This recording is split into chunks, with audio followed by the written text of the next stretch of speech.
இந்த உலகத்தினுடைய ஆகச்சிறந்த ஆய்வாக எதை சொல்லுகிறார்கள் என்றால் மனித மனங்களை பற்றிய ஆய்வைத்தான் சொல்கிறார்கள். ஏனென்றால் மனித மனங்களை பற்றிய புரிதல்கள் இன்றும் ஆய்வாளர்களுக்கு ஒரு புரியாத புதிராக இருக்கிறது.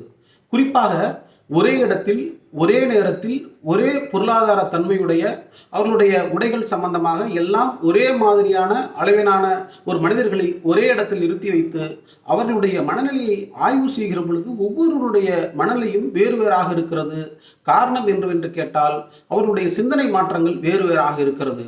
ஒரு அரசோ அல்லது ஒரு அதிகாரமோ எல்லாம் நினைத்தால் எல்லாருடைய மனநிலையும் ஒரே மனநிலையில் கொண்டு வந்துவிட முடியுமா என்றால் கண்டிப்பாக முடியாது.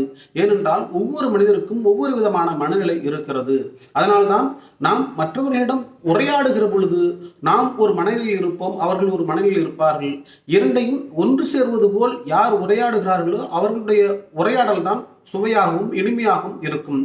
இதை எப்படி சொல்வார்கள் என்றால், ஒத்த சிந்தனை உடையவர்களால் மட்டுமே தொடர்ந்து பயணிக்க முடியும். அது குடும்பமாக இருந்தாலும் சரி, நட்பாக இருந்தாலும் சரி, வேறு கொள்கை வடிவிலான எதுவாக இருந்தாலும் சரி, அவர்களால் பயணிக்க முடியும்.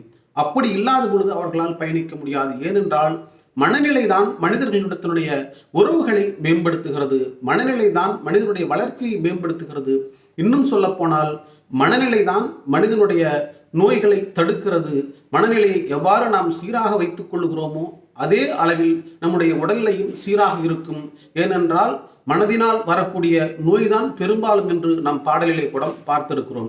எனவே மனித ஆய்வுகளிலேயே மிகவும் முக்கியமான ஒன்றாக இருக்கக்கூடிய இந்த மனநிலை ஆய்வை அவரவர்களாக செய்து கொள்கிற பொழுது, அவரவர்களாக சுய சிந்தனையோடு தன்னுடைய மனநிலையை ஆய்ந்து பார்க்கிற பொழுது எது தேவை எது தேவையில்லை என்று யார் உணர்ந்திருக்கிறார்களோ அவர்களால் மகிழ்ச்சியான மனிதர்களாக இப்பொழுதுமே இருக்க முடியும் என்பதுதான் அடிப்படை உண்மையாக இருக்கிறது.